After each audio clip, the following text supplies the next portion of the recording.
मेरा प्रश्न ये है कि बटेंगे तो कटेंगे से आप क्या बताना चाहते हैं कि कौन कटेगा? आम जनता कटेगी या पॉलिटिक्स कटेगी या क्या कटेगा? मेरा सवाल बीजेपी से है।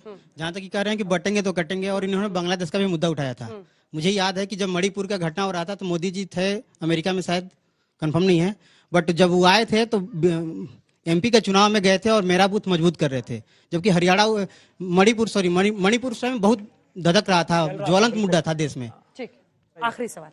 मेरा सवाल बीजेपी से ये है कि जैसे अभी आपने कहा कि ये लोग धर्म की राजनीति करते हैं, लेकिन लोकसभा के एक रैली में मोदी जी ने भी तो कहा था ना, ज्यादा बच्चे करने वालों को उन्होंने एक मुसलमानों पे स्टेटमेंट दिया था, और जो इस बार योगी जी ने स्टेटमेंट दिया कि बटेंगे तो कटेंगे, तो फिर क्या ये योगी जी ने एक करने के लिए या फिर ये जो मतलब 2024 में लोकसभा में जो अयोध्या के मतलब ना रिजल्ट्स आए उसका उनको डर है? सिद्धार्थ यादव जी, पहला प्रश्न आपसे, और वो प्रश्न ये है कि बटेंगे तो कटेंगे या बीजेपी कह रही है कि बटेंगे तो हम घटेंगे? देखिए अंजना जी, ये जो लाइन है बटेंगे तो कटेंगे, इस लाइन में गलत क्या है ये समझ नहीं आता। कहना क्या चाह रहे हैं भाई आप? हमारे देश में आज तक जितने लोग आक्रांता आए, जितने लोगों ने हम पर राज किया, हुकूमत करी, अंग्रेज आए, सभी तो ये कहा करते थे कि बांटो और राज करो, डिवाइड एंड रूल। और हमारे देश का बच्चा बच्चा कहा करता था कि हमें नहीं बंटना है, क्योंकि बटेंगे तो ये आक्रांता आएंगे और हम पर राज करते रहेंगे। अगर ये बात आज कही जा रही है तो इसमें गलत क्या है? अच्छा, एक रहेंगे तो नेक रहेंगे, नहीं बांटना है जाति में। ये लोग जाति में बांट के इस देश को विभाजित करना चाहते हैं। और 2024 के पहले तो हिंदुओं की जाति पूछने की कांग्रेस को नहीं सूझी थी। अगर ये वोट के लिए नहीं है तो फिर क्यों है? क्योंकि आपको भी समझ में आ गया है कि हमें हिंदुओं का वोट चाहिए, हमें उसमें अगर जाति के आधार पर वोट मिलेगा तो हमारे लिए आसान होगा जीतना। तो रुको जरा, सबर करो। देखिए, इसमें धर्म और जाति की बात ही नहीं है। आपको याद होगा 2014 से पहले स्कूलों में, कॉलेजों में कविताएं गाई जाती थी कि हिंद देश के निवासी सभी जन एक हैं, रंग रूप भेष भाषा चाहे अनेक है। और जो नेता होते थे ना, वो मंच से भाषण देते थे कि हिंदू मुस्लिम सिख ईसाई, और जनता वहां से आवाज करती थी कि आपस में है भाई भाई। क्या बात है सर, क्या बात है सर।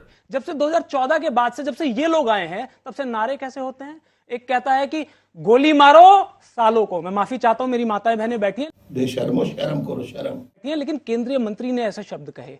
एक हमारे मुख्यमंत्री हैं उत्तर प्रदेश के, कहते हैं बटेंगे तो कटेंगे।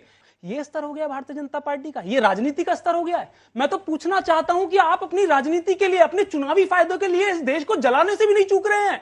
अरे भाई, ये यहां पर मंच से बड़ी बड़ी बातें करके जाएंगे, आपको कह के जाएंगे कि बटेंगे तो कटेंगे। ये यहां से बात कह दी, और कटेगा पता है कौन? इनका कुछ नहीं कटेगा, कटेगा कोई राम गोपाल मिश्रा, वो वहां पर बहराइच में, क्योंकि वो दंगे ये करवाएंगे।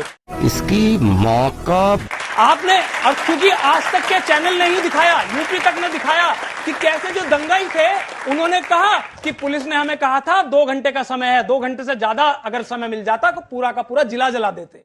ये बिक गई है गवर्नमेंट, अब गवर्नमेंट में कुछ नहीं है। आप सोचिए, एक वीडियो आप ही के चैनल ने दिखाया था, सीओ यानी कि डिप्टी एसपी यूं हाथ बांध के खड़ा हुआ है और सामने 2-3 दंगाई दंगा कर रहे हैं। इनकी मंशा थी कि कैसे ही राजनीति में इनको फायदा हो जाए, चाहे हमारा मिश्रा मिले मरे, कोई यादव मरे, कोई कुम्हार मरे, इन्हें कोई फर्क नहीं पड़ता। तुम्हें शर्म है? कुछ शर्म आया है? और आप एक बात पूछे ना अंजना जी, आज ये जो कह रहे हैं कि बटेंगे तो कटेंगे, ये इन्हें हरियाणा में क्यों याद आया? हरियाणा में चुनाव था इसलिए, यूपी में उपचुनाव है इसलिए यूपी में याद आया। महाराष्ट्र में क्यों याद आ रहा है? क्योंकि वहां पर चुनाव है। असम के मुख्यमंत्री कह रहे थे झारखंड के प्रभारी है, वहां पर भी चुनाव है। मतलब इनको सिर्फ आपको तब तक एक रखना है जब तक आप इनको जिताते रहेंगे। समझ रहे हो आप? समझ रहे हो?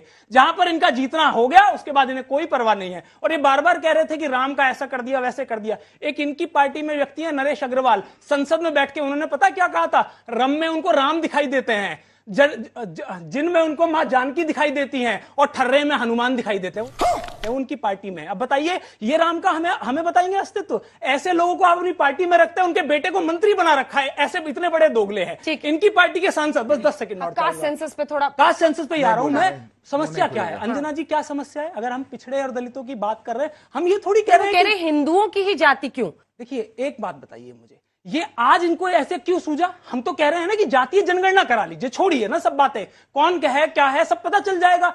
ये बड़ी अच्छी बात कही आप। जो 80% आबादी में पिछड़े दलित है। आज भी झांसी में एक व्यक्ति को पीट पीट के मारा है, क्यों? क्योंकि वो काम करने से मना कर रहा था। तो दबंग थे, ऊंची जाति के लोग थे, उसकी पिटाई कर दी। ये जाति की सच्चाई है जो देश को माननी पड़ेगी। Not bad. Now you. Bharatiya Janata party के साथ दिक्कत क्या होगी? इनके साथ अगर डिबेट करोगे ना तो पूछेंगे अगर थोड़ी देर के लिए अब शांत हो जाओ, तो मैं बोलता हूं मैं कुछ सोच रहा था। सोच रहे थे भदौरिया जी, देखिए क्या सोच रहे थे, क्या सोच रहे थे, बताइए बताइए। मैंने कहा मैं सोच रहा था देश में नफरत फैलाना चाहते हैं, नफरत फैलाना चाहते हैं। अरे भाई मैं कह रहा हूं नफरत ज्यादा हो गई है भाई। सुनो भाईगिरी नहीं चलेगी इस देश में, भाईगिरी माफियागिरी नहीं चलेगी। तू समझा? हाँ नहीं तू समझा नहीं। सामने खड़ी है, मैं उनको प्रणाम करता हूं और उनकी पीड़ा समझता हूं। उन्होंने वाकई में जो राष्ट्र के प्रति उनकी चिंताएं हो सकती हैं, उन्होंने लेकिन जितना ज्ञान है उसके हिसाब से बात करी। उन्होंने कहा कि पार्लियामेंट में ऐसा कहा गया, वो बिल्कुल माताजी मैं आपसे आग्रह करूंगा उस वीडियो को खोल के देखिएगा। वो स्टेटमेंट आपने बीजेपी वाला देखा है जो काट के भेजा है ना लोगों ने, वो लोगों को व्हाट्सएप में वो भेजा। बस हवा निकल गई। अब जवाब सुनिए, मैं बीच में नहीं बोल रहा था।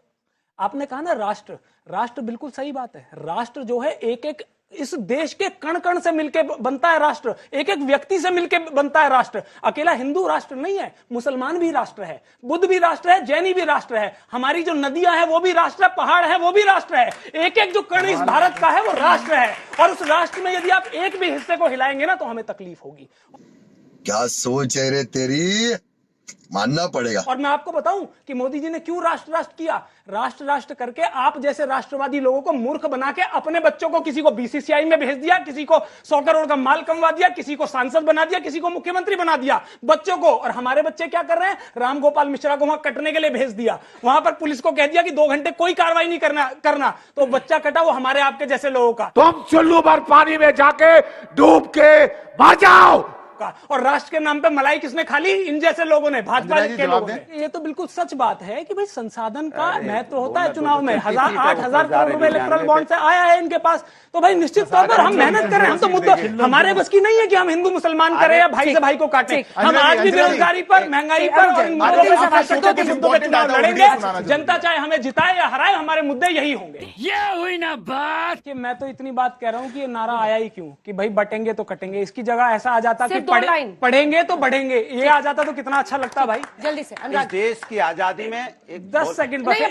हिंदू खतरे में कैसे आ गया जब भाजपा की सरकार 10 साल में केंद्र में भी है, दूसरी बार 10 साल से यूपी में भी है। इसका मतलब आपकी सरकार इतनी कमजोर है। सही पकड़े हैं अनुराग। हमें अच्छी तरह याद है इस देश की आजादी में हिंदू, मुस्लिम, सिख, ईसाई सब ने मिलकर देश को आजाद कराया था। इस देश पे सबका उतना ही अधिकार है, सभी का देश पे बराबरी का अधिकार है। भारतीय जनता पार्टी सिर्फ और सिर्फ हमें आपको बांट के सत्ता पाना चाहती है। देख रहा है विनोद। देखिए, बटने कटने की बात करने वाले रोएंगे और पढ़ने लिखने की बात करने वाले हंसेंगे। इसी की लड़ाई।